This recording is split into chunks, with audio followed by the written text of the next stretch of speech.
you wanted the best, you've got the best podcast. The hottest podcast in the world. The Chris Voss Show, the preeminent podcast with guests so smart you may experience serious brain bleed. The CEOs, authors, thought leaders, visionaries, and motivators. Get ready. Strap yourself in. Keep your hands, arms, and legs inside the vehicle at all times, because you're about to go on a monster education roller coaster with your brain. Now, here's your host, Chris Voss. Hi, folks. Chris Voss here from the ChrisVossShow.com. There you go, ladies and gentlemen. Welcome to the show. We certainly appreciate you guys being here. As always, the Chris Voss Show is the family that loves you but doesn't judge you, at least not as harshly as your mother-in-law, because she really wanted him to date the other guy first, but you came along and ruined all her plans, so she's still going to eternally hate you. But if you want to get the mother-in-law on your side and her family and all those other people that are on the show's up with 330% actually as of last night in January. So I don't know what the hell is going on. 15 years, millions of downloads, and somehow you guys are blowing up the show 330%. So welcome if you're one of the newest members listening to the show. I guess everyone decided to listen to the show for New Year's resolutions or something. We're calling it the gym effect of New Year's. Anyway, guys, go to goodreads.com/Chris Voss, LinkedIn.com/Chris Voss, Chris Voss1 on the tickety-talkety, and ChrisVossFacebook.com.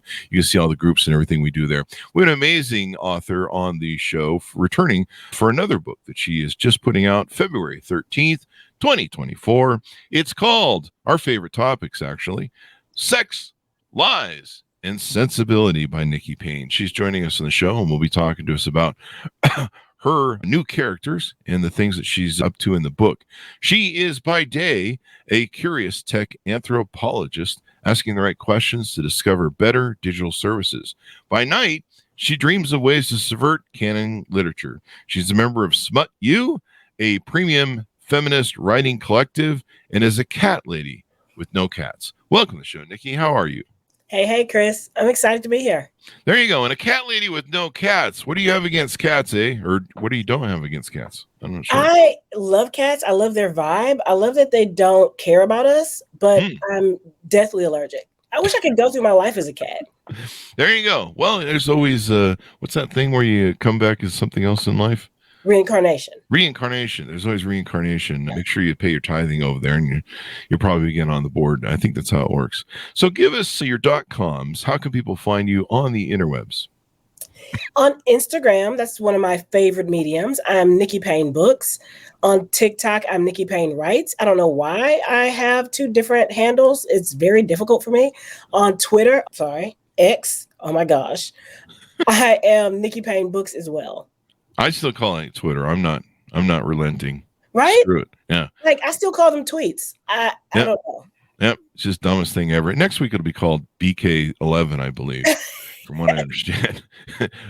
They just turned down the $56 billion pay package for whatchamacallit. He's already bitching about having more shares or something. So I've saved up at least $10 to buy the thing out when it hits the BK market. Yeah. So yeah, I'm all good. But I'm not ever going to call it X. I'm always going to call it Twitter. It's just weird.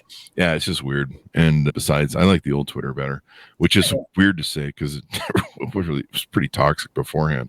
But so give us a 30,000 overview of your new book, Sex, Lies, and Sensibility. Oh, Sex, Lies, and Sensibility is one of my favorite books to have written. I'm such a fan of Jane Austen, and it's a retelling of Jane Austen's Sense and Sensibility. And essentially, two sisters find out at the worst possible time that they are their father's outside kids, and they're swiftly disinherited. And the only thing to their name is a dilapidated property in rural coastal Maine. And first thing they think is, ain't no black folks in Maine. So, right? If they can make the money to get the house out of foreclosure, it's theirs. They just have to stay focused. What's the worst that could happen? Maybe a tall, dark, and secretive indigenous tour guide, right, is a little bit too much of a distraction for our main character, Nora. And so we follow them and see if they are able to rehab the house and also fall in love. So it's one of those Lifetime sort of things where absolutely go to the rural Maine and fall in love with the local hot guy, basically, maybe. Oh, yeah. No, absolutely. That's it. Yeah. Maine sounds like Utah. I'm visiting Utah right now. It's a little bit of HGTV, a little bit of Insecure, a little bit of Schitt's Creek. There you go. There you go. That does sound like Utah. It's all just white people food up here. It's really boring, nasty, and it's like British food up here. There's no culture. And there's no seasonings.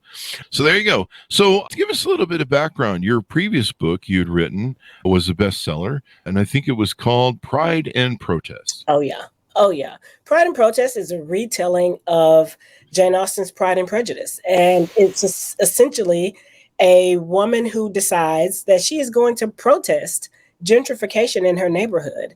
And she goes and tries to plan this flash protest. And she didn't do her research like she perhaps should have. And she tells all of her plans to a young Filipino man who's out smoking, who she mistakes for a waiter. Mm-hmm.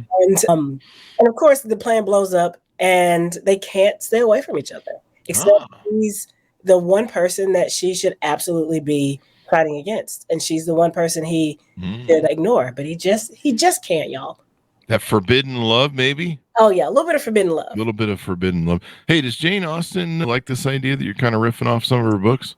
Probably. I think if she woke up today and just took off the dust and read any of my books, she would get to the middle, extremely spicy scenes and come and find me and haunt me. So she would absolutely find a white glove and slap it across my face if she read some of those steamy scenes. Wow. But I think some of the higher kind of societal tongue-in-cheek stuff, I think she would laugh at.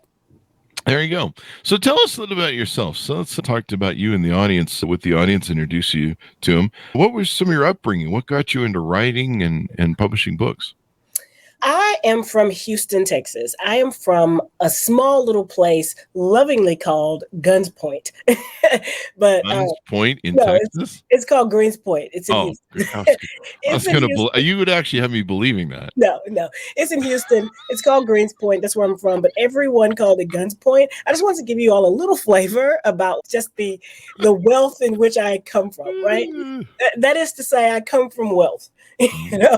So humble beginnings, and I loved reading. I loved to read. I would always take my auntie's romance novels and crack that book open to the middle to see what shenanigans. The good part. See what shenanigans people were up to. I was a really precocious reader. I loved school, and I went all the way up to a PhD. I now have a PhD in anthropology for absolutely no reason other than just weird facts about humanity all over the world. There you go. And what made you want to become an anthropologist?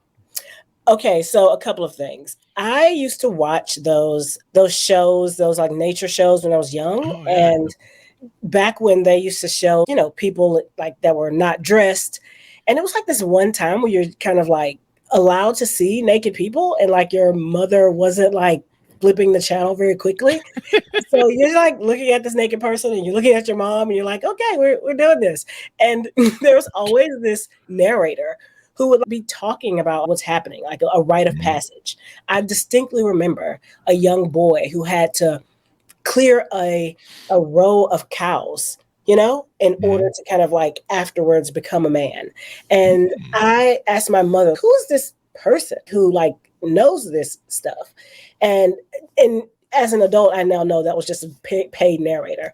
But back then I thought it was his job to just know these things. And whoever was that person who knew, who could decipher all of these amazing rituals and rites, became this kind of magic person to me. And I found out soon enough that was an anthropologist, and I've literally only ever wanted to be an anthropologist all my life. Yeah, there you go. And so National Geographic turned me out. Turn you on to that. Yeah. Yeah. Kind of turned me on to a few things too. I was wow, they just let it all hang out there. Oh yeah. The guy's herding the cows and he's just, everything's out there in the hanging out atmosphere. And you're just you really should cover that thing. One of those cows might kick it off or something. Yeah, it just felt a little transgressive. Yeah, I was young, But and I grew up in a pretty religious cult when I was young, so just being able to see women letting it all hang out. I was just like, hey, that's pretty interesting. I don't know what it means, but I was a little too young to figure all that stuff out. But so in anthropology, you study human nature and behavior, I guess, correct? Yes, and I'm sorry I couldn't let that statement that the anthropologist in me just went ding. Did you say cult? I'm sorry. Please say more. There you go. So I imagine you studying human nature kind of helps you flesh out your characters, develop your characters in the books and scenes and different things like that. Yeah. I think that one of the things that I love to do is use my characters to explore some of these like cultural understandings. In Sex, Lies, and Sensibility, I have this Black woman who is from the DMV area. She's flown to Maine and she now has this new property. And there's an indigenous man who's like already using her property. And they have to have this tense, uncomfortable conversation about whose land it is. And this is a Black woman who is, being accused of Christopher Columbusing. And she's, wait, what are the rules here? Right. And so I love to use romance and to use these types of mediums to talk about how these two cultures would actually interact with each other and how they could potentially fall in love. There you go. And so in both of your books, is it Black women fall in love with white guys or just the first book? Oh no, the first book is an Asian male. He's Filipino. Asian male. Okay, there you go. Well, it's kind of a white guy. I always thought there. I don't know. I just never really good at separating people. I'm just like, yeah, I love everybody. Oh yeah. Yeah, we're all humans, damn it. At least that's what I think. But I could be wrong. The second book is indigenous male. Indigenous male. Oh, that's right. You did say that, huh? Yeah. Now, is he from another country, or is he from? No, he's from Maine. Even though he has this. Wouldn't you refer to Maine as another country? I see what you did there. Thanks for helping me out with the setup. One of the best lines that I have Bear, the main character, deliver is that Nora says, "Oh well, you're from Maine," and because he's a native, he said, "Well, actually, Maine is from me." Right. Oh. And he talks about, the structure of the Wabanaki Confederation and how it kind of predates the Constitution and all of these really cool ideas. So yeah. There you go. So anything, I know the problem with novels is we can't give away like the middle and the end. Mm-hmm. Any other maybe scenes you want to play out for us or teasers that you think people might be interested in? I will say, because it's a romance, all the romance girlies know how it has to end, right?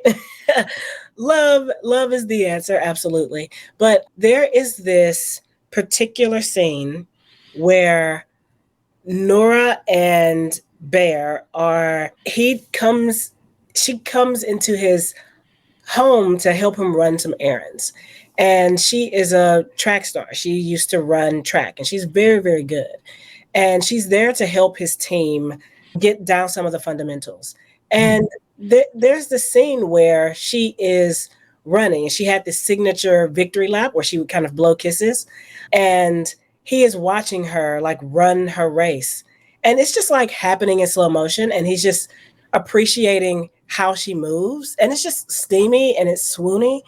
And by the end, when she's done with her victory lap, she does her blows her kisses, but she also incorporates his move as he's a runner too, of flexing the muscle. And so she does both of those. And it's just this moment where he's just, I am completely in love with this woman. And it was just this show of like awe and grace, and also him sharing his space, sharing his culture with her as well. There you go. So a little bit of culture in there, all the anthropologist in you coming out and stuff. When you develop these characters, what sort of writing schedule or sort of how do you approach your writing for those who are writers out there or want to be writers? Do you write an hour a day or how do you go about your technique? That's a really good question. I have to create some form of consistent writing. Even if you just set aside the time and you only look at the screen, just giving yourself their ritual is really, really important, because the only thing that defines a writer is that they write, right? Not that they think about writing, So I do have a time. It's mostly in the evening because I want to kind of swoosh away my work and just start thinking about other people. Like, how do I get this person to kiss? That's the only problem I want to have right now, So yeah, like these are the only problems I want to have right now, is like getting this person to make out. And so it's a great way for me to like decompress at the end of the day. It's definitely different than my business books for nonfiction. Yeah, absolutely. Yeah. Never. Maybe I should approach it from that angle. How can I get these two CEOs to kiss? Honestly, New York Times #1. There you go. 100% buy it. Yeah, I mean, I look at novelists, and you guys write great books, and you guys always kill it because they're very popular, especially among the ladies for their beach reads. And sometimes I look and I'm like, why am I writing about business and all this factual crap? Sounds like it might be funner to make characters, but I don't have the talent you guys do. Wait a minute. Do you have a song in your heart? Do you have? No, I have no heart. Character? That got sold to Satan a long time ago. The soul, the heart, it's all sold. It's all sold. Insane. That's how I got this gig doing this podcast. I said to sell my soul. Yeah, 3 easy payments. It's like $5 a day I get. It's great. It's a slow burn for getting rich for selling. Slow burn. There you go. So, any plans for future books? Is there anything in the works maybe you're toying with? I am writing this very steamy murder mystery. And Murder. yes, murder, like romance and like murder kind of go together a little bit too well, because you're, like you're trying to think of how to dispose of this body, but also trying to manage the love of another body. It's a lot of bodies. They're making out with the dead bodies? What's necrophilia? What's going on? There seems to be a theme going on here. Nothing quite so dangerous yet. I haven't reached my Stephen King. There's still time. There's still time. Yeah. That's my dream. But yeah, murder mystery, romance, and I'm having a lot of fun with it. There you go. It sounds like you are. If it ever reaches the point where you think you need help, you might want to check in on that. No, I'm just kidding. Yeah. Help with murder. There's kind of a theme here. There's trying to get people to make out, and then now there's murder. You might be going down a road there. My next book is probably going to be even darker. She used to be such a fun gal. Yeah. Well, went on to that making out. That was kind of cool, but now it's just necrophilia. What's going on there? Yeah. There you go. Well, it's good. I'm glad you're off to a prolific start. You're pounding out those books. We have a lot of authors like yourself on the show that they're always cooking up new characters and new plot lines. I'm always jealous of that, being a nonfiction writer. And so it's you guys have, ability to get people to make out is definitely interesting. And there's probably a lot you can learn from writers there. Any final tease outs you want to make on the book before we go? Only to say that this book is kind of my baby. It's my love letter to small towns and small folks with big secrets, and also talking about like how seeing Indigenous folks as modern and in the world today. And that's something that I have been like really, really excited about, is making sure that these characters feel alive and feel like in the world right now. And and doing that love with diversity and with heart and with care. Did a lot of research up there in Maine, so I wasn't just kind of phoning that in. Oh, you had to go to Maine to do the research. Oh yeah, absolutely. Yeah, that's the real trick that we find with a lot of novelists on the show. They we purposely put our plot lines in different countries that we want to visit. Oh man, we want to go, and then that way, we have an excuse to build the publisher, and we're like, hey, we got to go. Yeah, we got to go to France to figure this all out. Yeah, for a month. Genius. Yeah. That's the trick. I guess a lot of use. That's my future life. I'm gonna say all of my next books are just Paris. There you go. Make them all in Paris, and I had to spend 6 months there just to do some on the ground research. On the ground research on croissants.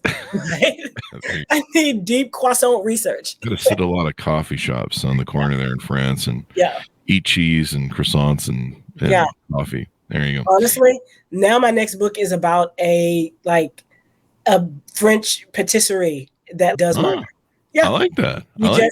You just gave me an idea. Yeah, you sit on the what's that?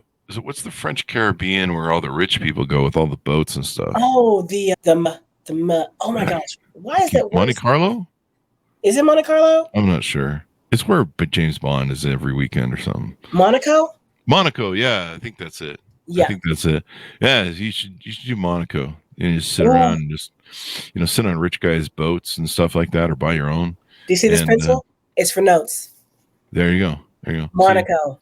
Just make sure you dedicate the book to me if you use my name. To dearest Chris. To dearest Chris. Thanks for helping me out with meeting the rich guy and with the big book. Yeah. Well, I was researching my book. Well, I was researching my book. I'm half agony, half hope. I can't think of a boat Monaco title, but yeah, I'm sure there's love being found in that area too. Yeah. Seems like there probably is. So thank you very much for coming on the show, Nikki. It was fun to have you on. Please come back for your future book. Give us your .com so people can find you on the interwebs. Okay, so that is NikkiPayne.com, NikkiPayneBooks.com. That's my website. I'm on Instagram, Nikki Payne Books, and I am on X, Twitter, Nikki Payne Books, and on TikTok, Nikki Payne Writes for some inexplicable reason. There you go. So thank you for coming on the show. Thanks to Honest for tuning in. Order up the book wherever fine books are sold. You can pre-order it now. February 13th, 2024. It's called Sex, Lies, and Sensibility, which is also my byline to the Chris Voss Show. I don't know.